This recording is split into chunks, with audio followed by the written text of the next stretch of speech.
वज़ीर-ए-आज़म शहबाज शरीफ ने अमीर जमात इस्लामी हाफिज़ नईमुर-रहमान से टेलीफोनिक गुफ्तगू की है। सेनेटर मुश्ताक का ताल्लुक जो है जमात इस्लामी से, तो उन्होंने हाफिज़ नईमुर-रहमान से टेलीफोनिक गुफ्तगू की है और दोनों रहनुमाओं ने मशरिक़ वस्ता की सूरत हाल और फ़लस्तीन में जंग बंदी के हवाले से भी जो है तबादला ख्याल किया है। वज़ीर-ए-आज़म ने फ़लस्तीन में जंग बंदी और फ़लस्तीन के जारी कत्ल-ए-आम की फ़ौरी रोकथाम की अहमियत के ऊपर भी जोर दिया है और पाकिस्तान का मसला फ़लस्तीन पर मौक़िफ़ दो टोक और वाज़ेह है। पाकिस्तान ने हमेशा दुनिया के हर फोरम पर अपने निहत्ते फ़लस्तीनी बहन भाइयों की आवाज़ उठाई और आइंदा भी उठाता रहेगा, ये कहा है वज़ीर-ए-आज़म ने।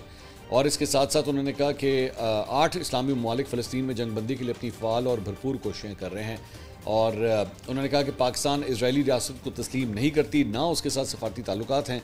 पाकिस्तानी शहरियों की बाज़ियाबी और बाहिफाजत वतन वापसी के लिए दोस्त ममालिक और बैन अल-अक़वामी तंजीमों के साथ मुसलसल राब्ते में हैं। बहुत जल्द ग्लोबल समूद फ्लोटेला से इजरायली हिरासत में लिए गए पाकिस्तानियों को बाहिफाजत वतन वापस लाएंगे।